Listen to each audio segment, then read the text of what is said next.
नमस्कार, times of Swaraj में आप सबों का स्वागत है। मैं हूं संतोष सिंह और आज हम टाइम्स ऑफ स्वराज में बात कर रहे हैं कि नीतीश कुमार के इमेज को जिस तरीके से पलटू राम बनाने में बीजेपी और बीजेपी समर्थित मीडिया हमेशा लगी रहती है, उस इमेज से बाहर निकलने को लेकर अब नीतीश भी अपनी पूरी ताकत लगा रखी है।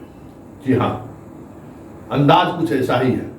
देखिए, पहले इस तरह की छोटी मोटी बातों को नीतीश और नीतीश की पार्टी इग्नोर कर देती थी, जिसके सहारे मीडिया भी, मेन एक्सट्रीम की मीडिया भी और बीजेपी के नेता भी अक्सर ऐसा बयान और ऐसा इस तरह की प्रतिक्रिया वो दे देते थे, जिससे एक जो इमेज इनका बनाया गया समाज में, ये तो पलटू राम है। जैसे राहुल गांधी का इमेज बनाया नहीं लोगों ने, पप्पू है, उसी तरीके का एक इमेज इन्होंने बना दिया नीतीश कुमार को लेकर, पलटू राम। गांव गांव में जाइए तो लोग हंस के कहेगा अरे पलटू राम रे। तो ये जो पलटू राम का जो इमेज बना है, उस इमेज की वजह से नीतीश कुमार को ऐसा नहीं है धक्का लगा है। गांव में अब ये उपहास के पात्र बन जाते हैं, करे नीतीश का कोई भरोसा नहीं है, कब कहाँ कब किसके साथ कैसे चला जाएगा इसका कोई ठिकाना ही नहीं है। इससे परेशानी ये हो रही है कि महागठबंधन में आने के बाद भी महागठबंधन के जो वोटर हैं, वो वोटर अपने आप को हमेशा संशय की स्थिति में सुरक्षित महसूस करते हैं कि क्या होगा, कैसे होगा, क्या करेगा नीतीश। क्योंकि कुछ भी इस तरीके की बयान आता है तो दर्जनों फोन कॉल हम लोगों के पास आ रहे हैं, अरे नीतीश कुमार फिर जा रहे हैं छोड़ के, क्या नीतीश बाबू को फिर दिमाग कुछ गड़बड़ा रहा है क्या, कुछ होगा क्या, इस तरीके के सवाल होने शुरू हो जाते हैं। क्योंकि पूरी फोर्स जो बिहार की राजनीति है, उस राजनीति में माइनस नीतीश कुमार ही बीजेपी को कुछ बेहतर स्थिति में आ सकती है, या राजद जो भी हो। क्योंकि जब तक नीतीश कुमार है सामने, तब तक दोनों का अपना जो एजेंडा है वो एजेंडा चल ही नहीं सकता। इसलिए दोनों को नीतीश से खतरा है, दोनों को नीतीश की जरूरत भी है। इसलिए जब कभी मौका मिलता है, जो जिसके साथ जब ये रहते हैं, दूसरा उनको अपने उसी भाषाई अंदाज में पर अटैक करता रहता है। इस बार फिर से अटैक तेज इन दिनों है पलटू राम को लेकर, करे नीतीश कुमार जो है सो कभी भी बीजेपी जा सकते हैं। कुछ भी इस तरीके का बयान अगर मतलब जो उनका तरीका है बयान देने का, अगर वो बयान दिए तो एक अलग तरीके की सियासत शुरू हो जाती है। मीडिया इसमें जो है सो बड़ी भूमिका में आ जाती है कि देखिए नीतीश कुमार अब गए, पूरा सेंसेशन राष्ट्रीय में, मतलब दिल्ली की मीडिया से लेकर बिहार की मीडिया तक एकदम एक अलग तरीके का माहौल बनाते। देखिए मोतिहारी में कल उन्होंने जो कहा, किस तरीके से 24 घंटे तक एक अलग नैरेटिव सेट करने की कोशिश हुई। करे नीतीश बोल रहे हैं कि ये दोस्ती थोड़ी टूटेगा, कभी भी बीजेपी के साथ आ सकते हैं। लेकिन अब पहले वाली स्थिति नहीं है। अब इस तरीके की नैरेटिव सेट करने की कोशिश होती है तो नीतीश से लेकर नीतीश के पार्टी के तमाम बड़े नेता जो उसी अंदाज में हमला भी बोलते हैं, प्रहार भी करते हैं। तो जरा मोतिहारी के उस भाषण पर को सुनिए, जिसको लेकर इन लोगों ने बवाल खड़ा किया था कि भाई नीतीश आ रहे हैं। उसका खुद जवाब नीतीश कुमार चंद घंटों के अंदर ही, मतलब कल ही एम्स के कार्यक्रम में उन्होंने दे दिया। फिर भी ये बात खींचे जा रहा था। बीजेपी के कई नेताओं का बयान आने लगा, करे नीतीश कुमार को लेने के लिए कौन तैयार है, दरवाजे पर इसको कौन पूछता है, काहे लेंगे, क्यों लेंगे, इस तरह की बातें आने लगी। मतलब एक तरफ खबर चलाया गया कि नीतीश पलट सकते हैं, दूसरी तरफ से खबर चलाई गई कि बीजेपी की तरफ से अरे हम क्यों लेंगे। तो आज जिस अंदाज में जदयू ने हमला किया है, शायद इस तरीके के हमला की उम्मीद भाजपाइयों ने नहीं की होगी। आज उन्होंने पोल खोल कर रख दिया है कि कैसे गिरिराज सिंह लोकसभा चुनाव जीतने के लिए नीतीश कुमार के पैर पर गिर रहे थे कि चलिए एक नहीं 3 सभा कर दीजिए हमारा बछवाड़ा में। किस गिरिराज की क्या हैसियत रही है नीतीश के सामने में चुनाव जीतने के दौरान। चुनाव जीते, कन्हैया जब खड़ा हो गया था तो बोलती बंद थी, आवाज नहीं निकल रहा था। नीतीश के चौखट पर दिन भर बैठे रहे कि आप चलिएगा तभी कुछ हमारा हो सकता है। मतलब इस अंदाज में जदयू हमलावर होगा ऐसा सोचा नहीं जा सकता, क्योंकि जदयू अभी भी इस तरीके की बातों में अपनी मर्यादाओं का ख्याल रखते हैं। और इसी तरीके से बात यहीं तक नहीं रही, बात यहां तक भी पहुंच गई कि बीजेपी के जो सीनियर लीडर हैं, जो मंत्री के पूल में रह रहे हैं आवास में, किसके लिए कैसे रह रहे हैं? नीतीश को अपने दोस्ती का ही वास्ता देके नहीं कहे कि हमको रहने दीजिए, चलिए खाली कर दीजिए।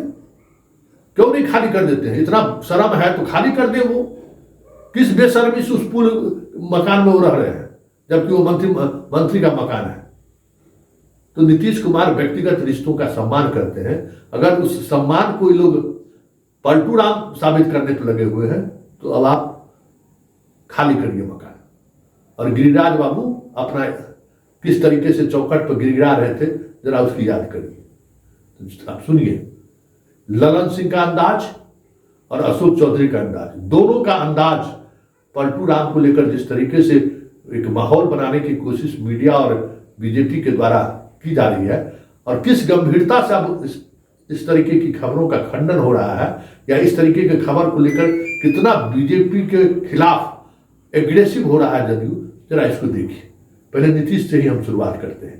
नीतीश कुमार मोतिहारी में बोले, उसके चंद घंटे के अंदर ही किस तरीके से उस रिश्ते को लेकर जो सवाल खड़े किए गए थे, क्या उन्होंने नीतीश ने जवाब दिया।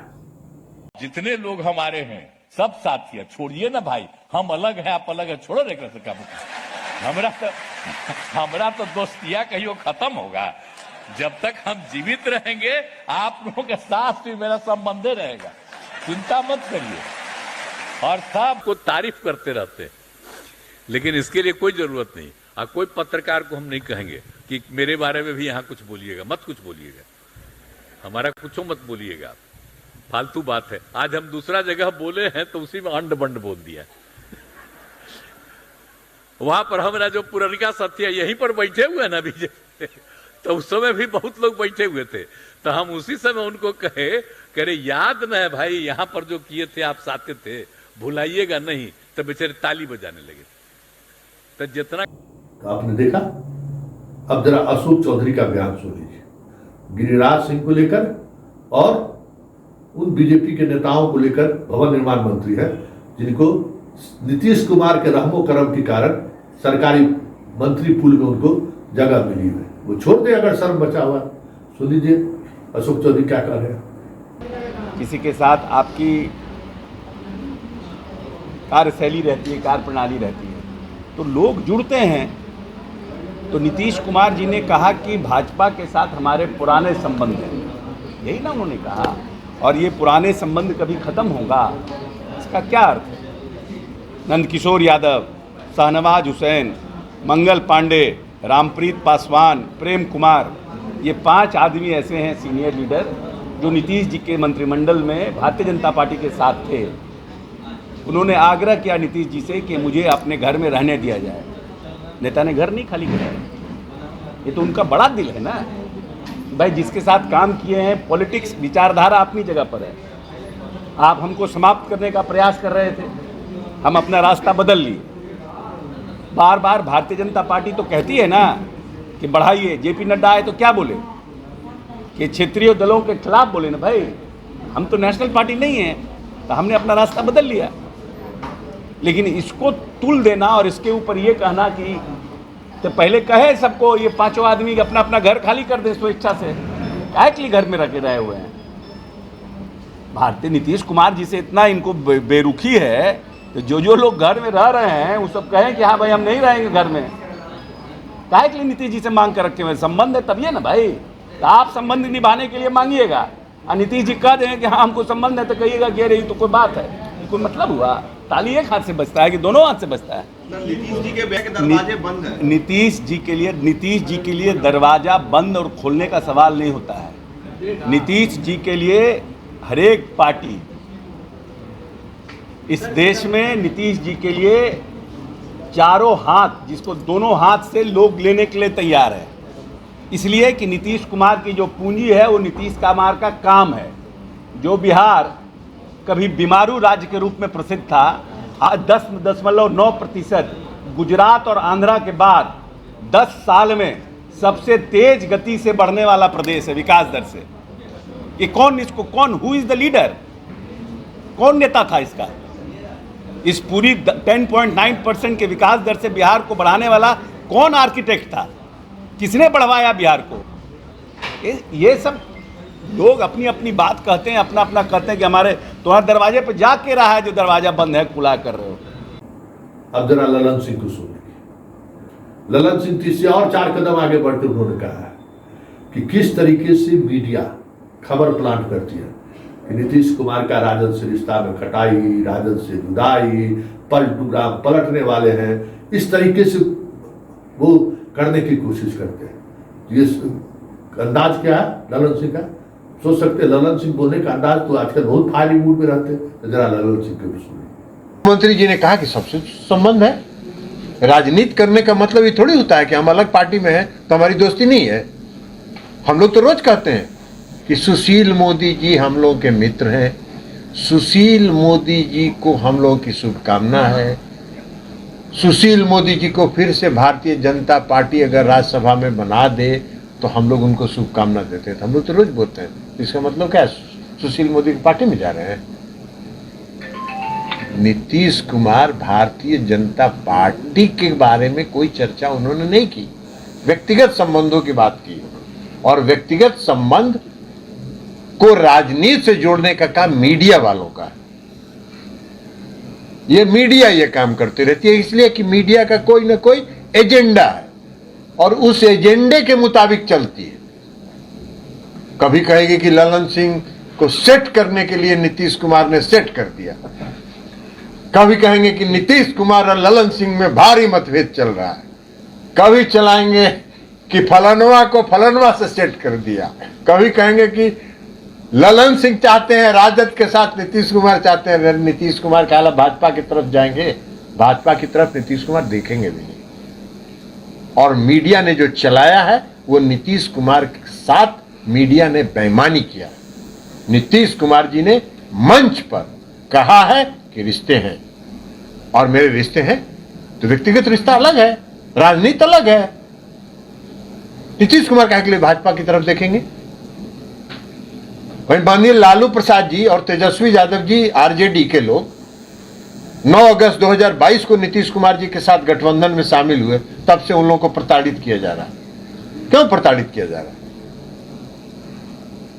तो इससे नीतीश कुमार को भयभीत होने वाले हैं? कोई भयभीत नहीं होने वाला है। कोई भारतीय जनता पार्टी की तरफ देखने का कोई सवाल ही नहीं उठता है। भारतीय जनता पार्टी धोखेबाज पार्टी है। भारतीय जनता पार्टी ने 2020 के विधानसभा के चुनाव में नीतीश कुमार के पीठ में छुरा भोंकने का काम किया है। भारतीय जनता पार्टी ने हमारी पार्टी के एक नेता के साथ मिलकर नीतीश कुमार जी के खिलाफ षड्यंत्र किया। तो जिसने पीठ में छुरा भोंका उसकी तरफ देखने का कहां सवाल है? जाने की तो बात छोड़। हाँ, तो आपने सुना किस तरीके से अब, क्योंकि अब जदयू को भी लगता है कि ये इमेज अगर प्रभावी तरीके से एक बार फिर महागठबंधन के वोटर तक चुनाव से पहले तक अगर बना रहा गया तो बहुत मुश्किल है एक दूसरे के वोट को शिफ्ट कराना। ये इस बात को समझ रहे हैं नीतीश कुमार कि वोट को शिफ्ट कराना बड़ी चुनौती होगी। महागठबंधन में राजद का वोट जदयू में शिफ्ट हो और जदयू का वोट राजद में शिफ्ट हो, ये अगर इस तरीके से पलटू राम वाली इमेज बनी रह गई तो बहुत मुश्किल होगा शिफ्ट कराना। इन सच्चाई को समझते हुए ये जदयू का जो आक्रामकता है उसके पीछे वजह है। देखिए राजनीति है, आगे आगे होता है क्या, लेकिन आज के हमला के बाद ये तय हो गया है कि आने वाले समय में नीतीश कुमार को लेकर जो इमेज बनाने की कोशिश बीजेपी और मोदी मीडिया के द्वारा किया गया है, उस इमेज को लेकर पार्टी अब पहले से कहीं ज्यादा कॉन्शियस हो गई है। ये इमेज किसी भी स्थिति में सामने नहीं दिखे, किसी भी स्तर पर सामने नहीं दिखे। अगर इस तरीके की इमेज बनाने की कोशिश हो रही है तो उसको उसी स्तर पर कंडेम करिए और जितनी मजबूती से हो सकता है उतनी मजबूती से आप कंडेम कीजिए। देखिए आगे आगे होता है क्या, देखते चलिए। देखिए इतना तय है कि आज के हमले के बाद बिहार बीजेपी के कई बड़े नेता को दिन में तारे दिखने जरूर लगे होंगे, क्योंकि कई ऐसी सुविधाएं हैं जो नीतीश की वजह से अभी भी वो उठा रहे हैं। कई ऐसे पद हैं जिस पद पर बीजेपी के रिश्तेदार नातेदार के लोग बैठे हुए हैं इस आधार पर कि चलिए अरे उनका रिलेटिव है, इस तरीके की राजनीति नहीं होनी चाहिए बिहार। तो कई ऐसे पदाधिकारी का कुर्सी हिल जाए तो कोई बड़ी बात नहीं होगी, क्योंकि अब आरोप प्रत्यारोप का दौर जिस तेजी से बढ़ रहा है, जिस दिशा में बढ़ रहा है, ऐसे में आने वाले समय में ये भी स्थिति आपको देखने को मिलेगी कि बहुत सारे बीजेपी के नेता अगर पुराने किसी मामले में कोर्ट और पुलिस के चक्कर में दिख जाए तो कोई बड़ी बात नहीं होगी, क्योंकि पलटू राम के जिस इमेज को बीजेपी आगे बढ़ाने की कोशिश कर रही है, ऐसे में नीतीश उस इमेज से बाहर निकलने के लिए कुछ ऐसे फैसले ले ले जिससे बीजेपी की कई बड़े नेता की मुश्किलें बढ़ जाए आने वाले चुनाव से पहले, तो कोई बड़ी बात नहीं।